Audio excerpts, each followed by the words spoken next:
He gave her the world, and she shattered it. A man, heartbroken and betrayed, sits in silent agony. How many men have lived this story, worshipping a woman, believing love to be pure magic, only to watch their dreams crumble? How many warnings must go unheeded? One man did warn us, almost 200 years ago. His name was Arthur Schopenhauer, and he tried to reveal a truth most refused to see. Schopenhauer warned men about the illusions of love and the nature of women, but his words fell on deaf ears. Today, we will finally listen. Romantic love. We're told it's life's greatest treasure. From boyhood, men are fed on tales of knights and princesses, soulmates, and happily ever after. We dive in headfirst, hearts on fire, convinced that this woman before us is an angel who will complete our life. Love songs, movies, and poems glorify it endlessly. When we're not in love, we're chasing it. When we are in love, we're consumed by it. When we lose love, we fall apart. It dominates our conversations and dreams. How could something that feels so grand be a lie? Schopenhauer asked the same question in his time. Why all this noise? Why all this crowding, anguish, and want? Why should such a trifle create so much disturbance? He mused. To the love-struck man, heartbreak seems like the end of the world. To the outside observer, it might look like much ado about nothing, a trifle. But Schopenhauer answers emphatically, it is not a trifle at all. In truth, the stakes of love are the highest in human life. The dramas of love, the ecstasy, the jealousy, the despair, are so intense because something far deeper is on the line. Every love affair, whether comic or tragic, has an ultimate aim, more important than all other aims in human life. That aim is life itself, the continuation of the human race. This is why love can feel like heaven or hell. It's why men have moved mountains, written epics, and even waged wars for love. Schopenhauer dryly notes that the welfare of whole nations has sometimes been sacrificed to the caprices of love. We sense unconsciously that something profound hangs in the balance. But what? To find the answer, Schopenhauer pierces the romantic veil and exposes the hidden force behind our passions. Schopenhauer's philosophy gives us a shockingly candid explanation of romantic love. Beneath all the poetry and sweetness, love is a biologically driven trick. According to Schopenhauer, every creature is driven by an irrational, unrelenting force he calls the will to life, an instinctual will to survive and reproduce. This will doesn't care about art, justice, or even individual happiness. It only cares about life continuing itself, and it will drive us blindly to that end. In Schopenhauer's words, romantic love is the puppet of the will to life. We think our love is a personal, sacred feeling, but in reality, it's entirely based on the desire to reproduce and propagate the species. Love is nature's bait, a sweet illusion to ensure we fulfill our biological mission. Reproduction is the ultimate purpose of every organism and its strongest instinct, Schopenhauer writes. So when you fall madly in love, when you obsess over her above all else, it's not a cosmic destiny at work. It's your instincts sizing up a good potential mother for your children. As harsh as it sounds, nature doesn't give a damn about your happily ever after. It only wants the next generation. Schopenhauer paints a striking picture, the individual versus the species. The genius of the species is at continual warfare with the genius of the individual, he says. It will destroy your personal happiness without hesitation to carry out its ends. Think about that. The very force that makes you feel so happy in love will just as soon ruin you if it serves the larger purpose. All those promises of forever? Nature will break them the moment they're no longer needed. In this war, all is fair, even deception. Schopenhauer reveals the secret. Nature achieves its aims by illusion. Nature attains her ends by implanting in the individual a certain illusion by which something that is only advantageous to the species seems to be advantageous to himself. This illusion is instinct, he writes. In plain terms, we are tricked into chasing what the species needs, thinking it's what we need. We believe we seek personal joy and love, but really we're unwittingly serving the immortal life force of nature at our own expense. It's a brutal realization, that dizzying romance, that soul-stirring love that made you feel on top of the world. It was never about your happiness. It was nature's ploy to get you to bind yourself to a woman and create new life. And once that goal is achieved, the curtain often falls. The illusion necessarily vanishes directly once the end of the species has been attained, notes Schopenhauer. How many couples have felt this? The passion fading after a child is born, the relationship straining under the weight of reality. The devil's laughter is heard after the act of love, as Schopenhauer quips. In that moment of post-romantic clarity, we often feel a strange emptiness or sadness. Modern science even names this post-coital tristesse, the sadness after sex, and it happens to men more often than women. Schopenhauer would say it's no mystery. It's the will, momentarily, letting you glimpse the truth of your condition. You have served nature's purpose, and now you wonder, what was I thinking? The bliss was brief, the aftermath sobering. If love is an illusion nature uses, what about women themselves? Schopenhauer's view here is unapologetically blunt, even controversial. He saw women as the instrument of nature's will, designed to entice and ensnare men for the sake of reproduction. It's not a flattering picture, but remember, his aim was to reveal uncomfortable truths. Schopenhauer observes that nature arms each creature for its role. For women, nature's strategy is a striking effect. He writes that young women are endowed for just a few short years with an abundance of beauty and fullness of charm at the expense of the rest of their lives. Why? So that during those peak years they can ensnare the fantasy of a man to such a degree that he is driven to commit to her for life. A man under the spell of a young woman's beauty will rush into taking care of her for a lifetime, signing himself up to provide and protect. Schopenhauer coldly notes, "This is a step that no man would take if he calmly considered it rationally.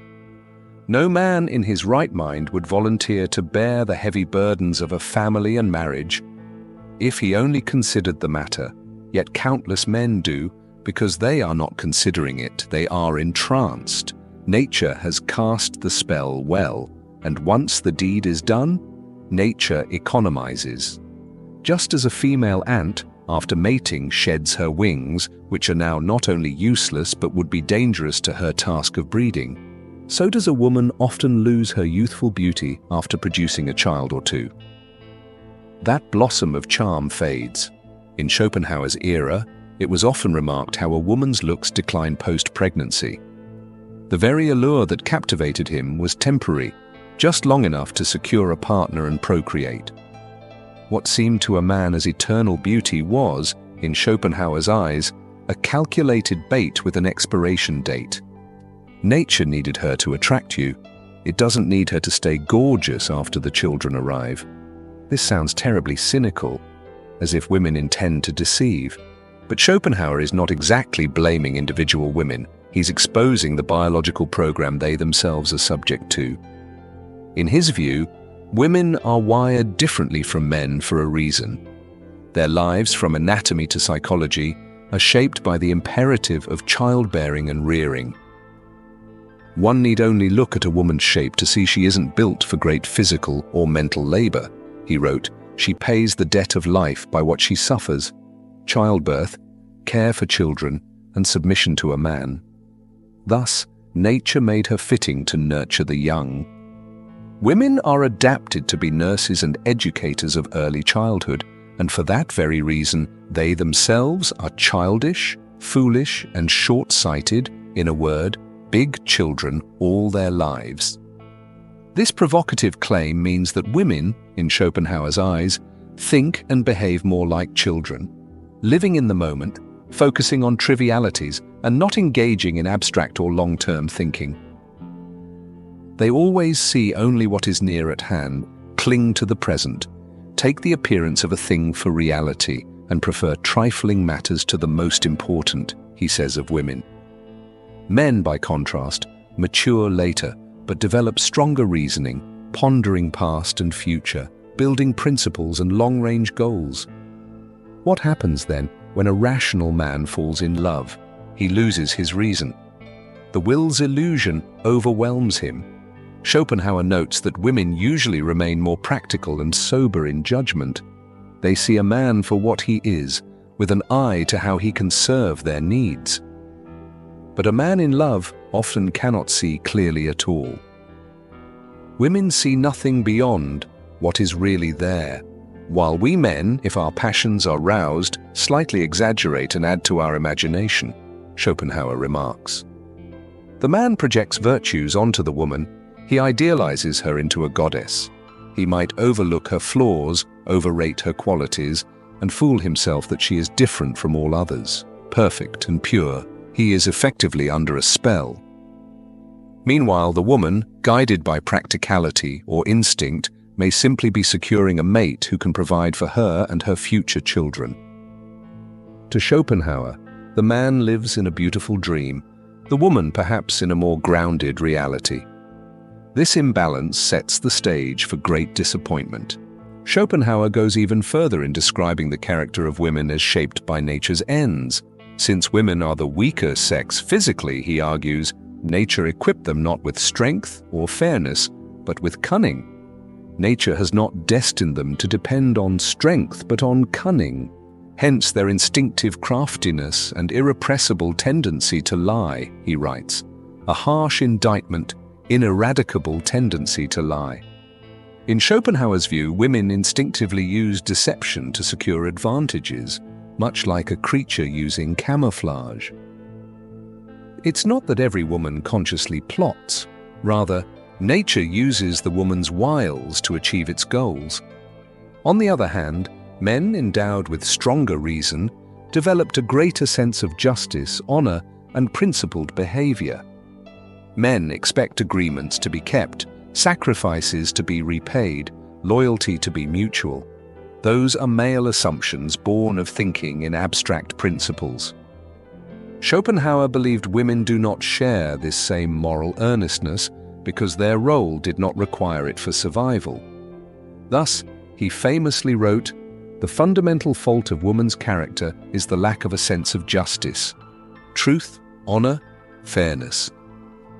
These may be bent or discarded by a woman when her instincts or interests dictate, says Schopenhauer. Whether we agree or not, consider what this means for a man deeply invested in romantic ideals. He expects his beloved to be an angel of loyalty and virtue as he imagines her. He cannot fathom that she might deceive him, leave him, or use him. After all, he would never do that to her, right? And yet how often do we see men shocked by infidelity, or by a spouse's coldness in divorce, or by gold-digging manipulations? To Schopenhauer, the tragedy is almost predictable. The man let his guard down under the illusion of love, forgetting that nature, not sentiment, rules the game. The woman, consciously or not, follows nature's script: attract, secure resources, protection, ensure survival, and if that means feigning extra affection or breaking a promise when it no longer benefits her, so be it. The naive man is left devastated, thinking, "I never thought she could do this." He feels utterly betrayed because he projected his own ideals onto her, ignoring the reality of her nature. This is the dark picture Schopenhauer paints. It is not pretty or polite, it's downright brutal. Yet, as he would argue, it is reality unmasked. And seeing reality clearly is ultimately better than living in a comforting lie, if one knows what to do with the truth. Given this philosophy, it's no surprise that men fall into trap after trap when it comes to women and love. Let's shine a light on these psychological snares and how Schopenhauer's insight can help spring them. Idolizing women. Men often put women on a pedestal, adoring them as flawless goddesses.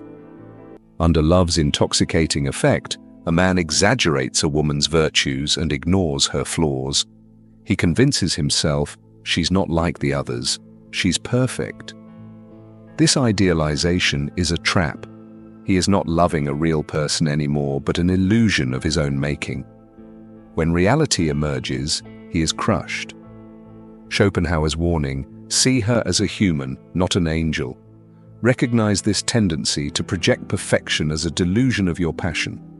Mental blindness. Losing rationality.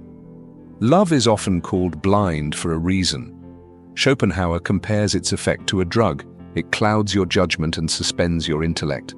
A normally sensible man can make wildly irrational choices under the sway of romance, marrying hastily, abandoning responsibilities, trusting someone he barely knows. This madness is nature's way of pushing you forward.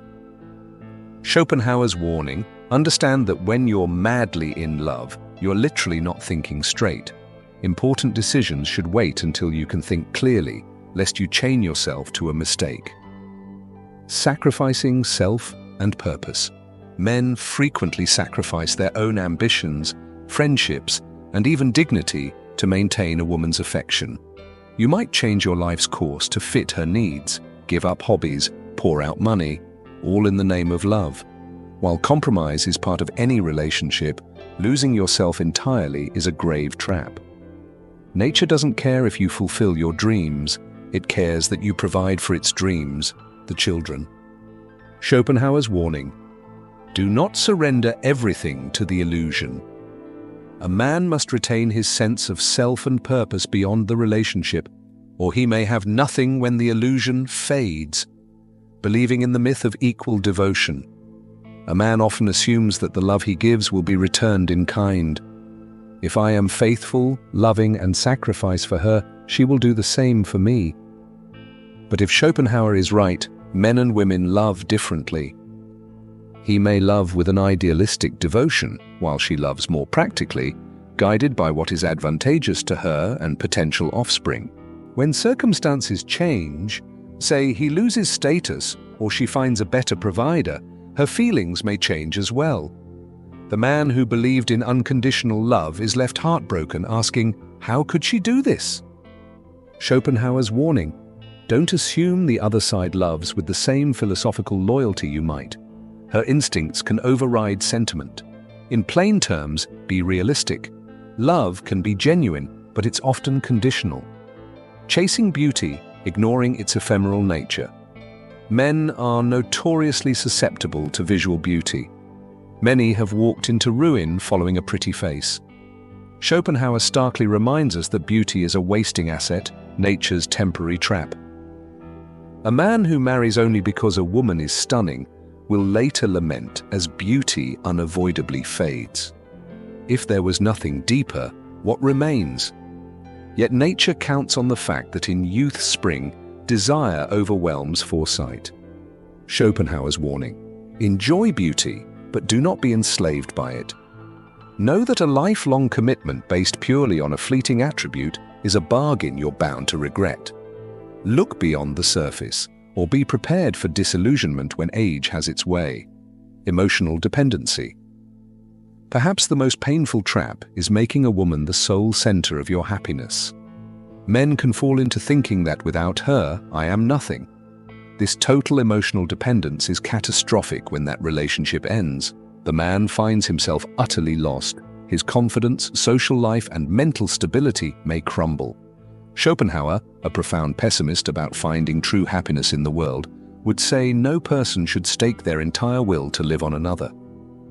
Schopenhauer's warning: love, but don't lose yourself. Retain independence of mind and heart. If your entire world revolves around her, the day she exits, and one way or another, given mortality or change, everyone exits, your world collapses. Nature might want you to feel like you can't live without her. That keeps you in the game, but you can live on, and you must be prepared to. These traps ensnare even the best of us. They all share one root: illusion. Illusions about who she is, what love will do for you, and who you become under love's spell. Schopenhauer's philosophy tears down these illusions mercilessly. It shows love not as we wish it to be, but as it is. And with that knowledge comes a power, if you choose to use it. Men, this is a lot to take in. It's deeply unsettling. You might feel anger, denial, or sadness hearing these things. Schopenhauer's intent wasn't to make you hate women, nor is this video's intent, but to open your eyes. Think of it like yanking someone out of a pleasant dream because the house is on fire. The dream was lovely, but reality must be faced to avoid disaster. What now? Should one then avoid women, avoid love, and live in cynical isolation? Schopenhauer himself chose a life of bachelorhood and intellectual pursuit, wary of entanglements. He even admired those who renounced worldly desires altogether, monks, sages, as truly wise. But you must find your own path. The purpose of this philosophical wake-up call is not necessarily to tell you not to love, it is to ensure that you love, or not love, with a clear mind. See the truth, then decide how to act. The sobering, empowering truth is this: romantic love is not a divine magic that will complete you. It is a powerful natural instinct that can just as easily destroy you if you are ignorant of its nature. Women are neither goddesses nor pure evil. They are human beings driven by natural imperatives, just as men are. Your happiness is not their priority. It is nature's priority that is often at work. Once you grasp this, you can approach relationships and life with a new mindset. Clarity, no more blind idolization. You see your partner as a flawed, real person. You understand your own intense feelings as part of an instinctual drive, which helps you keep a level head even when you feel passion. Boundaries. You can love someone and share your life, but you won't abandon your self-respect or life goals. You won't let the relationship consume your identity or rationality. Caution. You will be careful about commitments, marriage, children. These are serious, life-altering matters. Don't be led into them solely by surging emotions or social pressure. Consider them with open eyes. Is this what I truly want, or what my biology/society is pushing me to want? Resilience. If love ends or a woman betrays you, you will hurt. But you will not be utterly shocked as if the universe imploded. You will recognize it as part of the human condition. You can pick up the pieces and rebuild, wiser now, not fooled twice by the same illusion. Purpose. Beyond chasing women. Free from the constant obsession of needing love to be whole, you might find more time and energy for other pursuits, creative projects, friendships, personal growth, even spiritual exploration.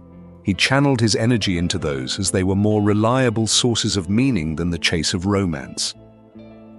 Schopenhauer's ultimate message is one of awakening.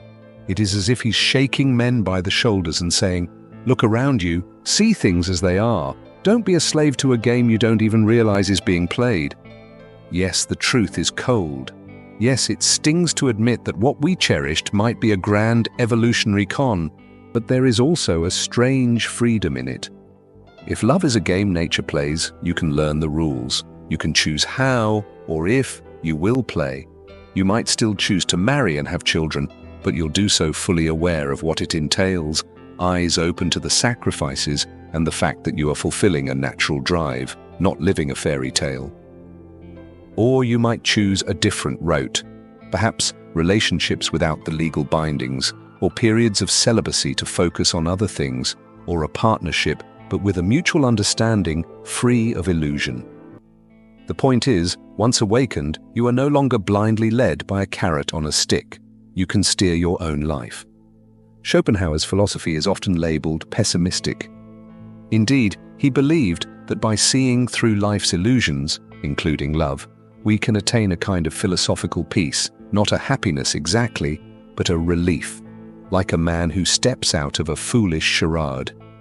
He doesn't promise a rosy alternative, but he does free you from false hopes that lead to pain. And perhaps that freedom is the first step toward finding real meaning and contentment, built on truth rather than deception. At the end of this journey, we return to our heartbroken man, or perhaps your own heart, if you've been through the ringer of love. You now have a choice. Will you continue to live in the comfortable dream, repeating the cycle of infatuation and despair, letting nature yank your chain? Or will you heed the warning that Schopenhauer gave and break free of the spell? Men, Schopenhauer warned us loudly and clearly, do not let it fall on deaf ears again. The next time you find yourself mesmerized by a beautiful face or a surge of passion, remember these words. Remember that something ancient and impersonal is working within you. Pause and let clear reason have a say alongside your heart. Protect yourself from the snares set in your path. This doesn't mean you cannot love, but love knowingly, love without delusion. If you choose to engage in romance, do so as an awake player of the game, not a blind pawn. And if you choose to walk away from the game, let it be out of strength and wisdom, not bitterness. In the end, Schopenhauer offered brutal clarity as a gift to help us see. It's a gift soaked in cynicism, yet it can save a man from ruin. It can transform heartache into insight. The truth will set you free, but first it will shock you. Wake up, brothers. See women for what they are, wonderful and flawed mortals, driven by nature, not magical creatures. See love for what it is, intense and real in feeling, but ultimately a means to an end for nature. And most importantly, see yourself not as a lovesick fool at the mercy of biological drives, but as a man who can rise above them with understanding. Arthur Schopenhauer sounded the alarm in his time, and few listened. They dismissed him as a crank, a misogynist, a joyless pessimist. But look around now. Broken families, disillusioned men, confusion and pain everywhere from failed romances. His words ring truer than ever. We ignore them at our peril. The illusion is powerful, yes. Now you have the antidote, the knowledge, the brutal truth that cuts through the haze. The rest is up to you. Will you be led by nature's nose ring? Or will you take the reins of your own destiny? The final, sobering thought Schopenhauer leaves us. If men truly acted with clear reason instead of illusion, would the human race even continue? He thought, probably not. Perhaps it's too much to ask men to renounce the illusion entirely. Nature's pull is strong, but even if we don't all become ascetics, we can be wiser. Let Schopenhauer's voice be the one in your head that whispers the truth when you need it. It's a trick. Steady yourself. Let his clarity be your armor against foolish choices and emotional ruin. In that way, his warning, finally, will not fall on deaf ears. Men, you have been warned. Now awaken and choose your path with eyes open. Will you heed the warning, or will nature's siren song lull you back to sleep? The choice and its consequences are yours. The choice and its consequences are yours. The choice and its consequences are yours.